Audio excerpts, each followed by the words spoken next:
अस्सलाम वालेकुम प्यारे दोस्तों, आप ये कहानी YouTube channel AI story hub से देख रहे हैं। हारून एक छोटा सा लड़का था जो कराची, पाकिस्तान का सबसे बड़ा शहर और बंदरगाह के बैरूनी इलाके के एक गांव नूनगुना में रहता था। हारून अपने गांव नूनगुना के छोटे से प्राइमरी स्कूल में पढ़ने जाया करता था, जो कि इसके घर से कोई 1 मील के फासले पर था। इसकी जमात का कमरा बहुत कुशादा था, जिसमें पिच सुन की बनी हुई बहुत लंबी लंबी चटाइयाँ फर्श पर लंबी और सीधी कतारों में बिछी होती थी। बच्चियों इन चटाइयों पर तख्ता सिया और उस्ताद की तरफ मुंह करके बैठते थे। बच्चों नूनगुना के लिए कोई मेज और कुर्सियाँ नहीं थी, सिर्फ एक डेस्क कमरे में सबके सामने की तरफ था, जो कि सिर्फ उस्ताद के इस्तेमाल में था। वहाँ एक तरफ एक अलमारी भी थी, जिसमें बच्चों नूनगुना की कापियाँ और किताबें वगैरह रखी हुई होती थी। इन चंद चीजों के अलावा इस कमरे में कोई फर्नीचर नहीं था। इन दिनों में गांव नूनगुना के छोटे स्कूलों में आमतौर पर यही तरीका होता था। हारून एक अच्छा लड़का था, जो कि अपने बड़े बुजुर्गों, अपने वालिदैन और अपने उस्ताद की इज्जतें किया करता था। वो रोजाना बहुत सुबह सवेरे उठता ताकि वक्त पर ताउरे होकर नाश्ता करे, और फिर वो घर से निकलकर खेतों के दरमियान से गुजरता हुआ लंबा सफर तय करके स्कूल में वक्त से पहले पहुंच जाए। वो बहुत मेहनत करता और हमेशा अपना स्कूल का काम खत्म करता। वो हमेशा अपने वालिदैन की इस नसीहत पर अमल करता कि आज का काम कभी कल पर मत छोड़ो। स्कूल में तफरीह के वक्त हारून अपने दोस्तों के साथ खेल के मैदान में कबड्डी छूटिए खेला करता था। ये खेल पाकिस्तान के देहाती इलाकों के नौजवानों के दरमियान बहुत मकबूल है, और हारून को भी ये खेल खेलना बहुत पसंद था। हारून के हमसाए में एक धोबी भी रहा करता था, जिसका नाम ताजुआ था। ताजुआ के पास एक मरियल सा गधा था, जिस पर सवार होकर वो हर हफ्ते करीब के एक कस्बे में जाता और वहाँ के लोगों से मैले कपड़ों की गठरियाँ जमा करके लाता। फिर वो गधे पर सवार होकर कपड़ों के साथ दरिया पर जाता और वहाँ पर वो कपड़े धोकर लाता। ताजुआ की एक बुरी आदत थी कि जब वो गधे पर सवार होता तो वो बेचारे गधे की टांगों पर जोर जोर से छुरछुटियाँ मारता जाता था।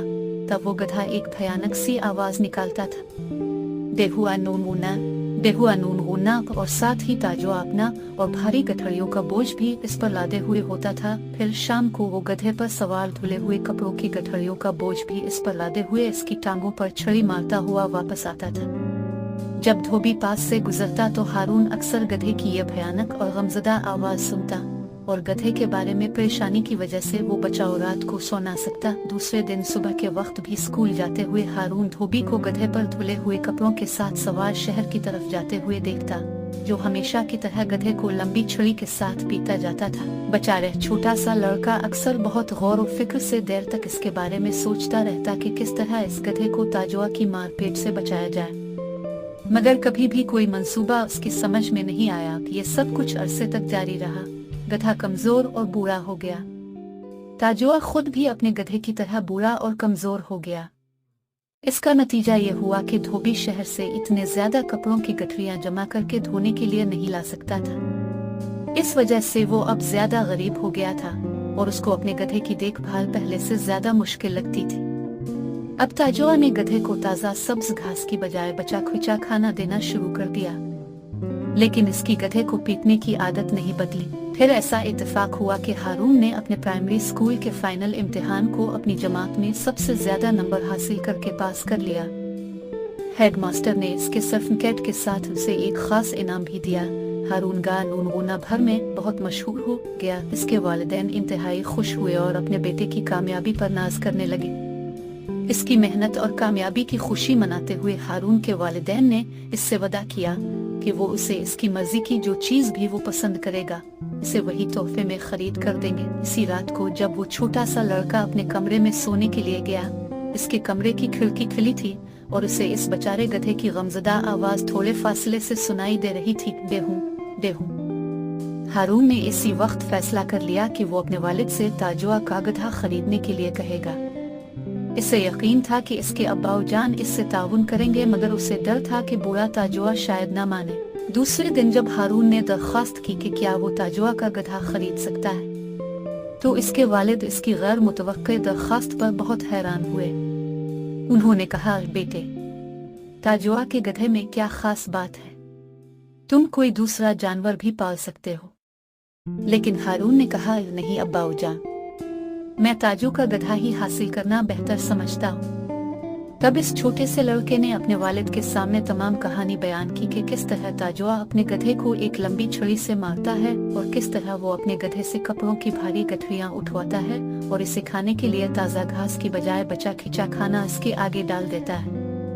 हारून ने अपने वालिद को वजाहत करके बताया कि किस तरह वो अरसे से बेचारे गधे को इस सख्त जुल्म से बचाने की ख्वाहिश रखे हुए था। इसकी दास्तान सुनने के बाद इसके वालिद अपने बेटे के लिए इस बूढ़े गधे को खरीदने पर राजी हो गए। इस तरह दूसरे रोज सुबह हारून और उसके वालिद ताजुआ से मिलने गए और उन्होंने धोबी से पूछा कि क्या वो इसका गधा खरीद सकते हैं। ताजुआ को इस दरख्वास्त पर बहुत ताज्जुब हुआ। तब वो सोचने लगा कि इसका गधा कितना बूढ़ा और कमजोर हो चुका है और इसे खिलाना पिलाना और उसकी देखभाल करना अब काफी मुश्किल हो गया था। फिर ताजुआ अच्छी कीमत हासिल करने के लिए कुछ देर बहस करने के बाद अपने बूढ़े गधे को बाप बेटे के हाथ बेचने पर राजी हो गया।